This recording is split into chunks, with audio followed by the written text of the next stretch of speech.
오늘 거룩한 주일 아침 주님의 은혜와 사랑을 갈망하는 한 사람의 신실한 예배자로 오늘 이 예배의 자리에 함께 하시는 우리 사랑하는 그린빌 가족들에게 언제나 가장 좋은 것으로 우리를 먹이시고 또 가장 좋은 길로 우리를 인도하시는 하나님의 사랑이 우리의 마음을 충만하게 채워주시기를 간절히 기원합니다. 오늘 설교는 어느 소설에 나오는 대화로 시작하겠습니다. 당신은 당신이 누구인가를 나에게 얘기하지 않아도 됩니다.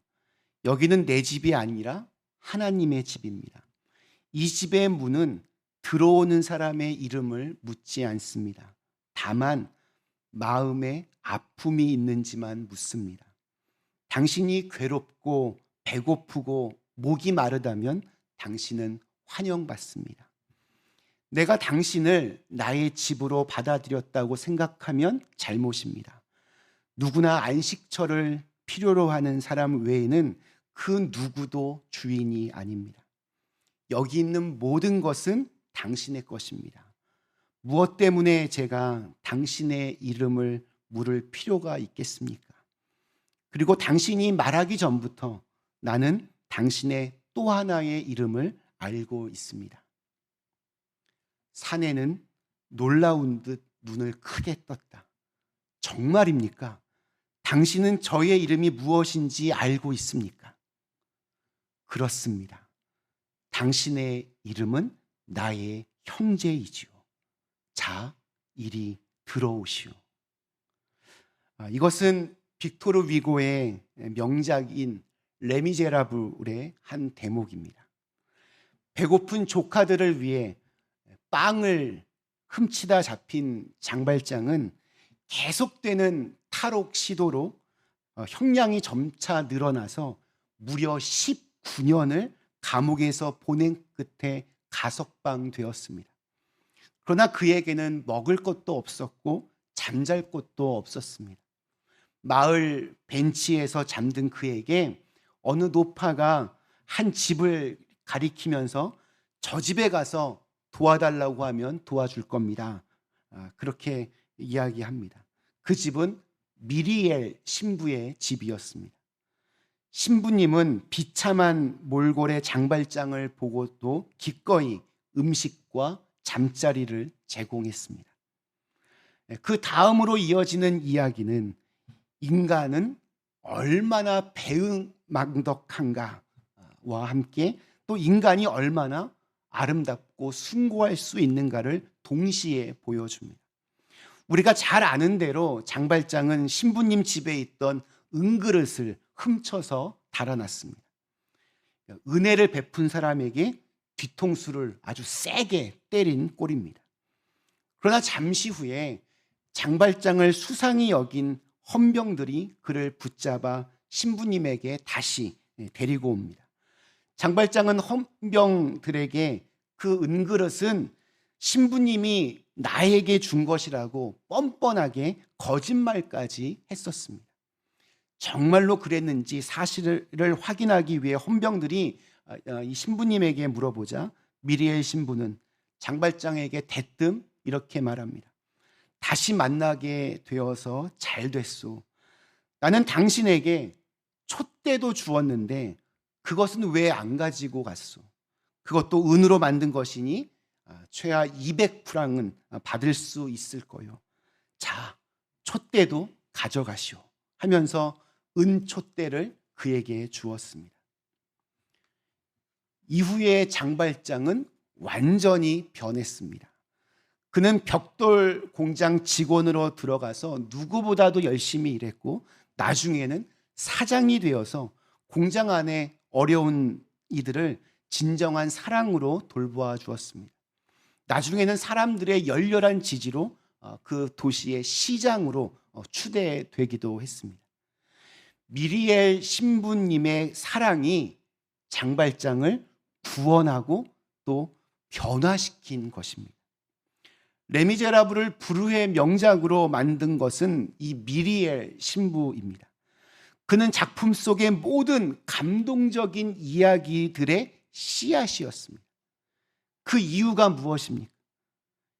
그가 사랑을 설교했거나 사랑에 대해서 시를 쓰거나 소설을 쓴 것 때문이 아니었습니다. 그가 감동을 주는 이유는 그가 사랑을 실천했기 때문이었습니다. 사랑은 구원으로 연결되고 사랑하지 않으면 죄로 연결됩니다.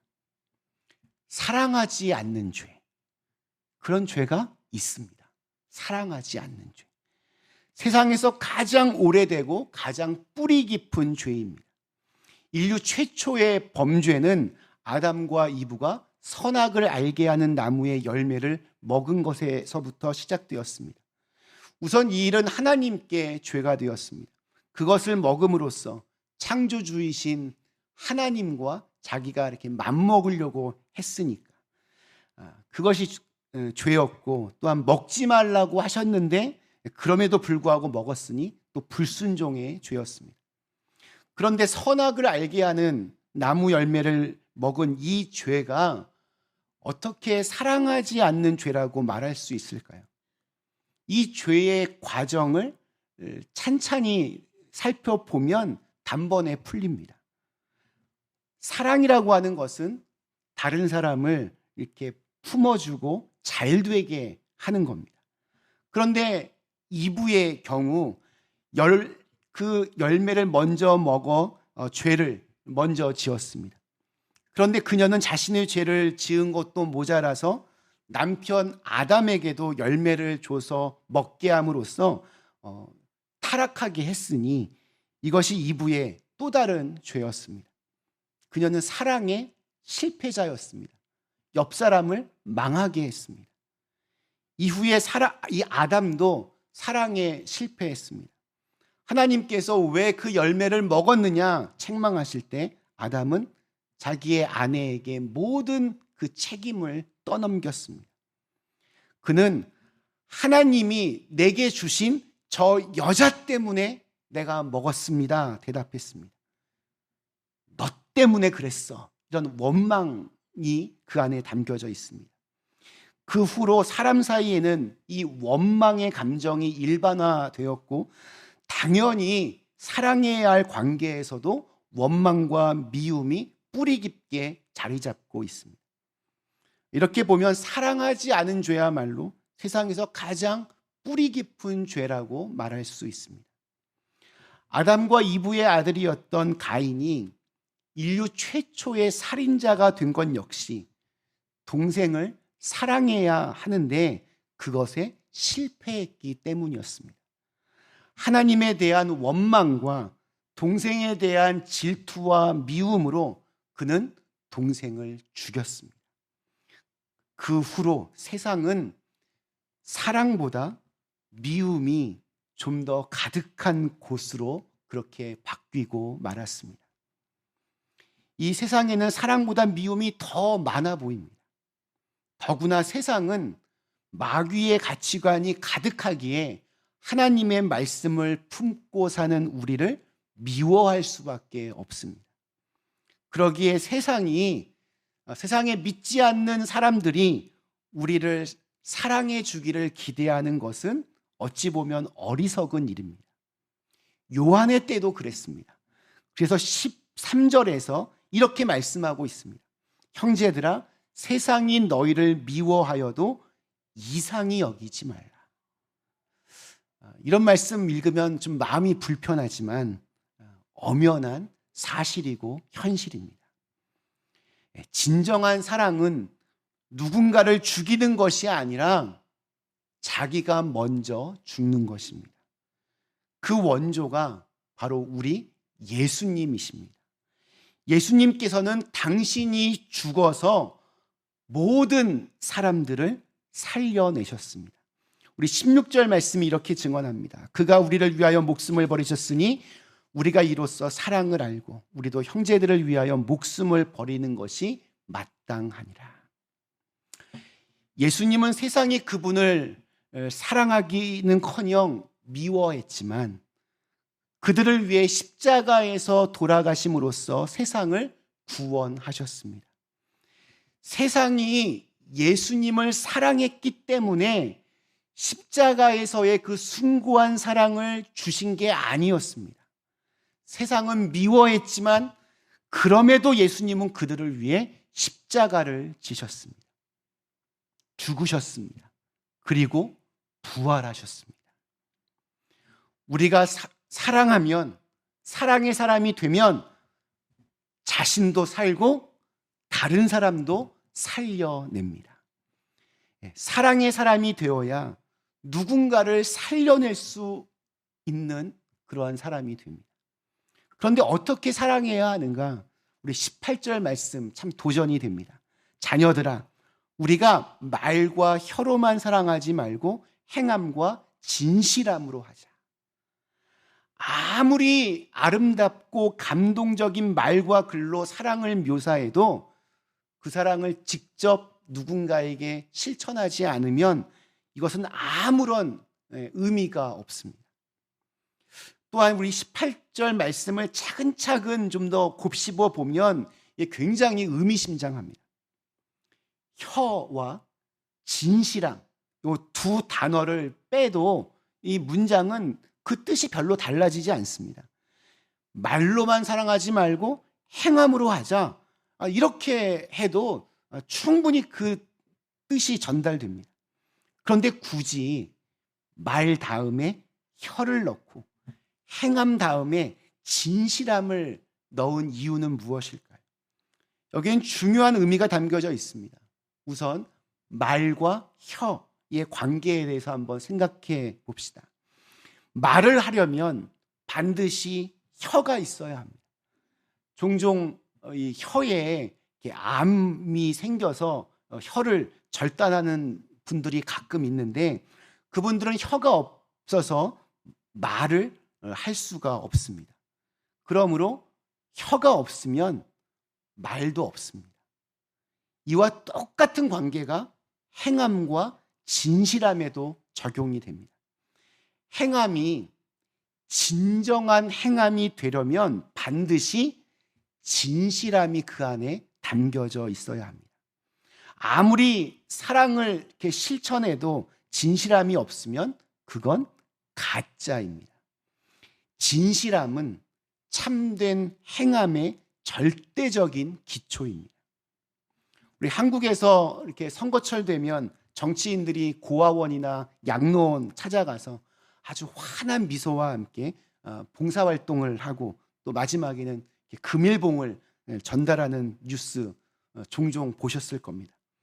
그러나 그러한 모습에 감동을 받는 사람은 거의 없습니다. 이것이 쇼라고 하는 것을 모두가 알고 있기 때문입니다.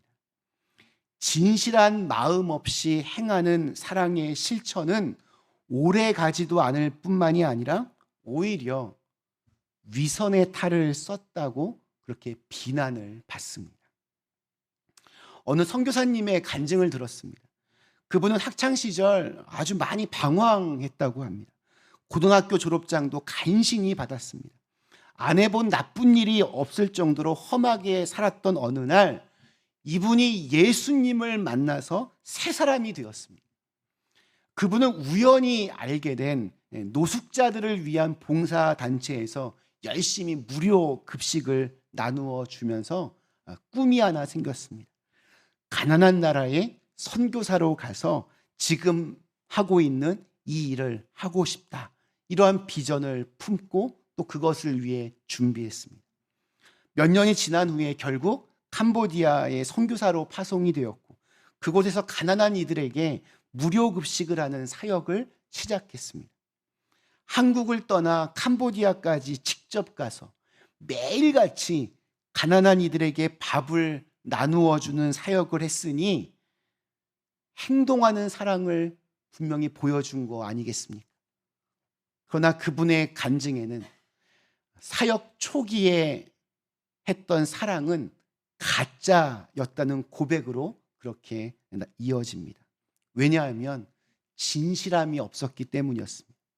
그는 밥을 얻어먹으려고 오는 아이들을 더럽다고 생각하면서 마음속으로는 좀 깔보고 한심하게 여기며 심지어 경멸했다고 합니다. 그러던 어느 날 한 폭력배가 칼을 들고 이 선교사님에게 달려들었는데, 이 선교사님을 애워싸고 또 보호해 주었던 사람들은 놀랍게도 자기가 평소에 더러운 가난한 뱅이라고 무시했던 아이들이었습니다.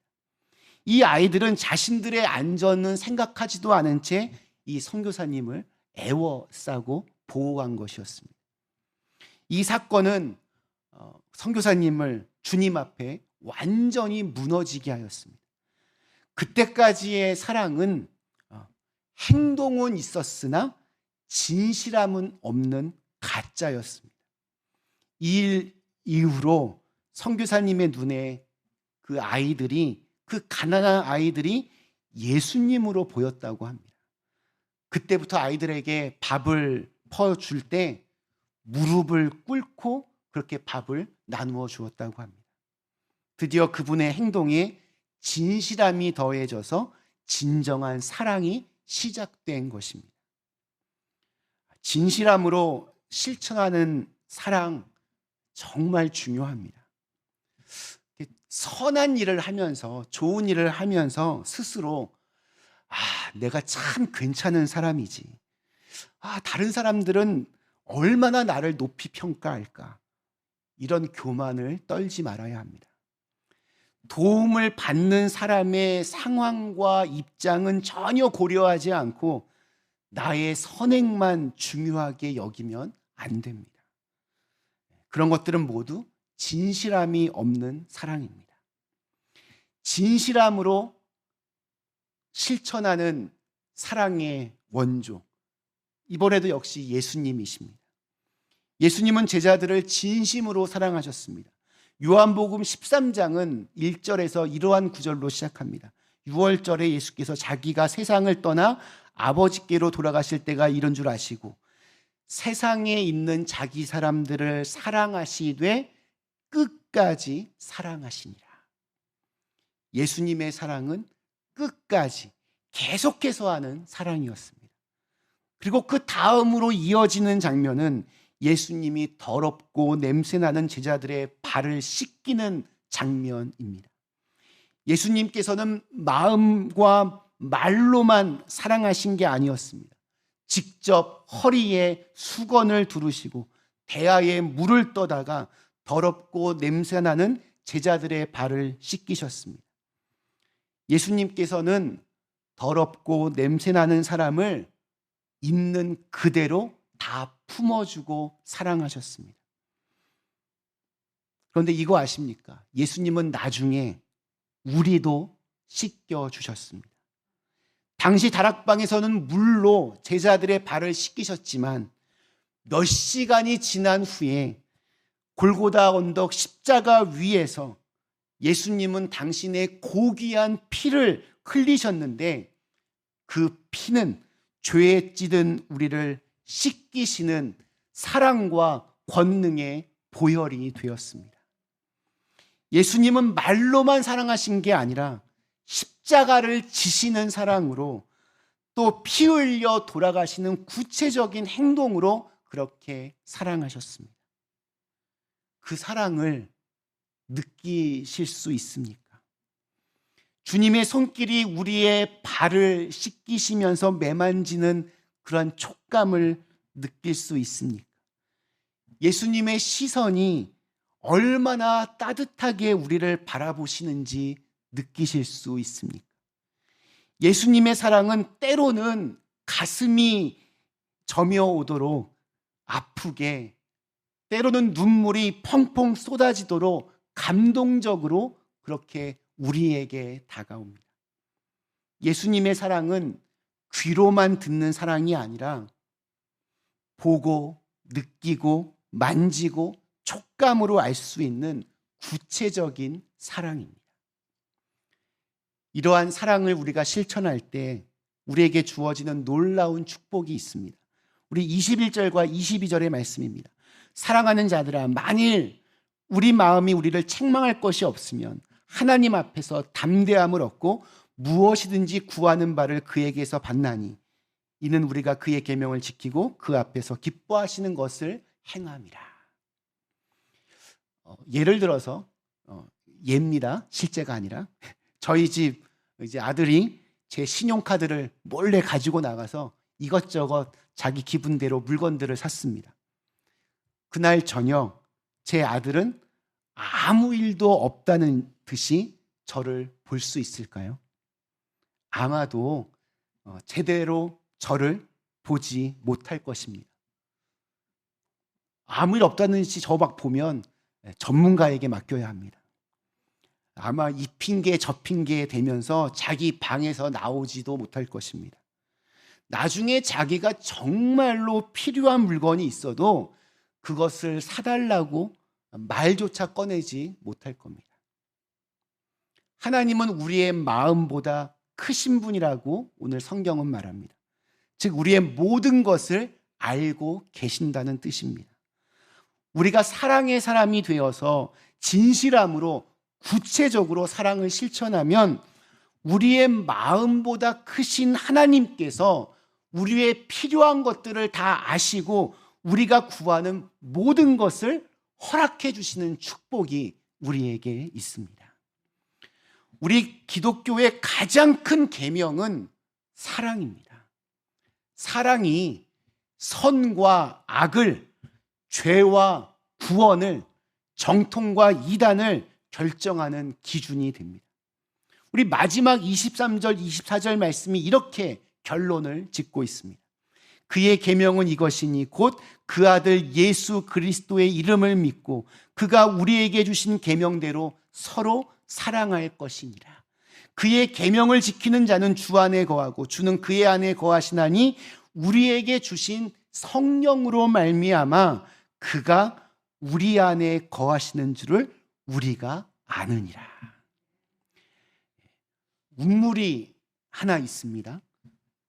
땅 깊은 곳까지 파고 들어간 운물은 그 누가 봐도 딱 이렇게 운물입니다. 그런데 그 지방에 가뭄이 얼마나 극심하게 들었는지 운물 안에 그 물이 말라서 더 이상 한 방울의 물도 이렇게 길어낼 수 없었습니다. 운물에 물이 없으니 사람들은 더 이상 운물에 오지를 않습니다.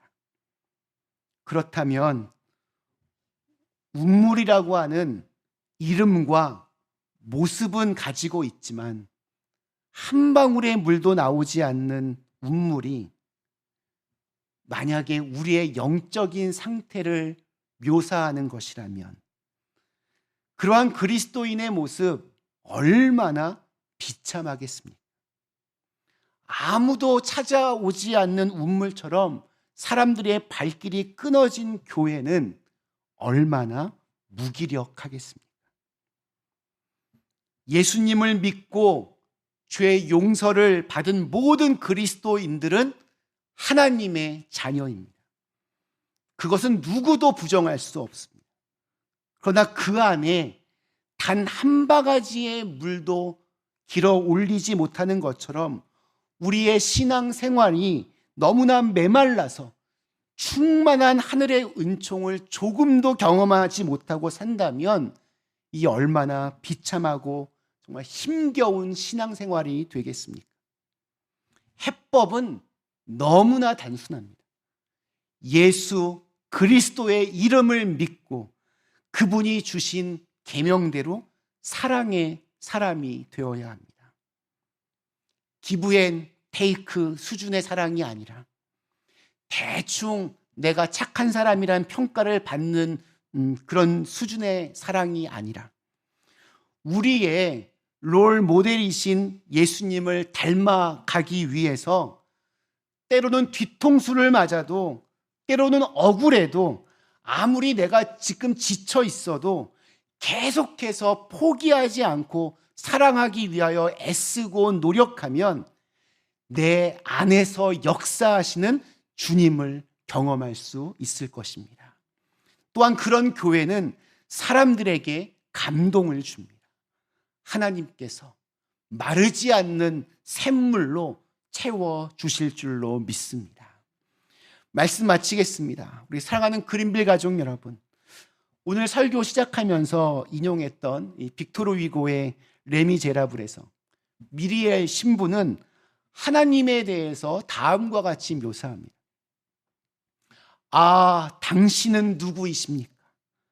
전도서는 당신을 전능이라 부르고, 에베소서는 당신을 자유라 일컫고, 시편은 당신을 지혜와 진리라고 부르고, 열왕기는 당신을 주님이라 부르고, 출애굽기는 당신을 섭리라고 부르고, 레위기는 거룩한 분이라고 부르고, 에스라서는 정의라 이름 짓고, 천지 만물은 당신을 신이라고 부르며 인간은 당신을 아버지라고 부릅니다.